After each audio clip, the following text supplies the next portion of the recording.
another episode of the You Only Live Once Yummy Conversations, where we bring yummy topics to you so that you can have a yummy life healing yummily in your body. Here today with my expert father, who is also really well spoken and well researched in terms of information medicine, the topic today. It's one of the topics that we have been both researching in and just experiencing and trying in the last few years.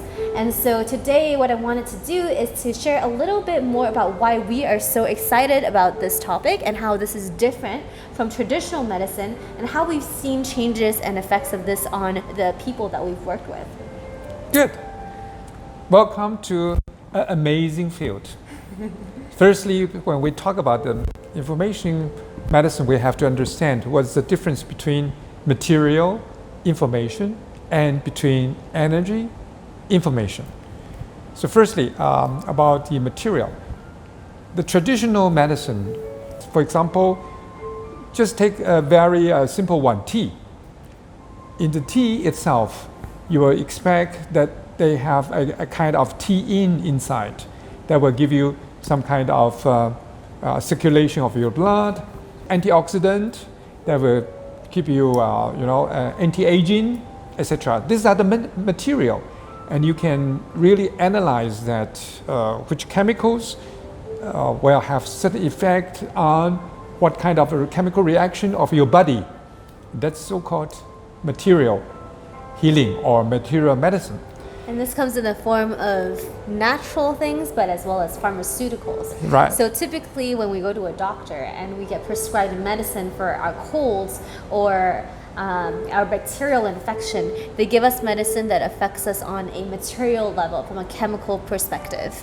Exactly. Mm-hmm. And all the chemicals basically after the reaction or even after the degradation, they are still have certain secondary material kept in your kidney and in your liver. If that's still not digestible, that will then affect your skin.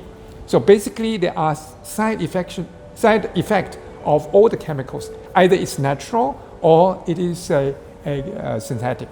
So when you're actually doing that, when you're eating medicine, be aware that you are choosing to consume something that is not 100% digestible or detox as it goes through your body.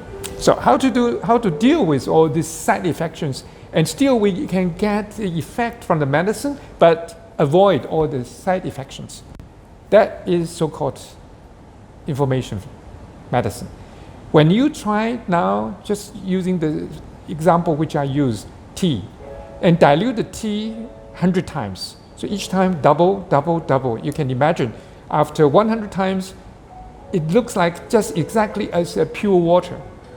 But it's still, if you look into the water itself, it may still contain some of the tea-ins. It is not 100 grams, it is not 10 grams, it is 1 gram.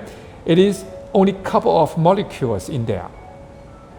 And with that water you drink, you still contain the effect of the tea-in. This is so-called in the Western medicine, in the Western world, homeopathy. That homeopathy is actually the directly related information medicine. We can still keep the effect of the medicine, which is good to you, but the side effects to avoid that, which is not absorbed by your body, and then somehow the cells of your whole body still receive that kind of information to be good to you, to be good for your health, but avoid all the secondary reactions which you just mentioned about the bad side. So how is this actually effective?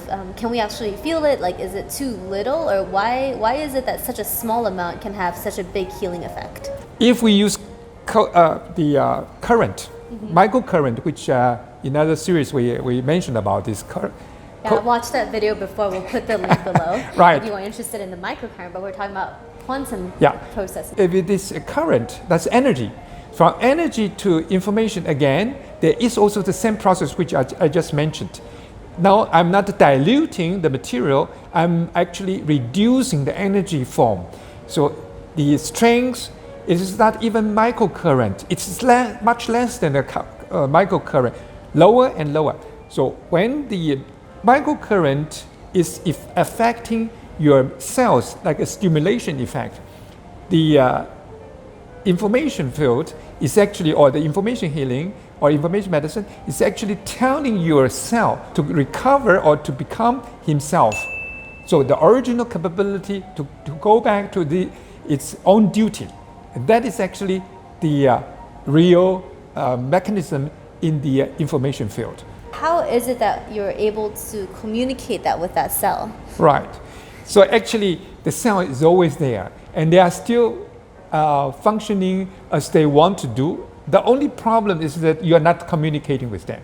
So basically, we can say that as human being, when we start with very young age, we start always reflect what our cell needs in the beginning. Once you're growing older, then you're trying to use your mind to control everything. You think, as a human being, I have to control my body. I prefer to eat a little bit more than which I require or what I need. Well, the stomachs will tell you that you have to stop now, but I just can't stop it because I love that taste or love that smell. Or even when I sleep late and the next morning I should recover that my body, but I didn't do that because I have a very important meeting to do, etc., etc. So I have my duty. So slowly, you are telling your body and say that follow my will and not according to what the cell wants. So the cell is always there, but they are not sure whether they should do themselves or they just conduct their function by themselves. And you didn't communicate whether this or that function you did receive or you have certain reaction or not. So you are not communicating. It's only one-sided. And that is the reason when we say that information field or information healing is or ask the cell to go back to its original style or original capability. Mm-hmm. That's really, really interesting because in about 130 meditations on our channel, we are constantly creating consciousness around our bodies and allowing our bodies to process emotions as well as other forms of healing, emotional healing, and sometimes we have even physical healing meditations. And if you have any additional questions, put it in the comments below or let us know what you think of some of the points that we've made today. Bye! Good, bye-bye!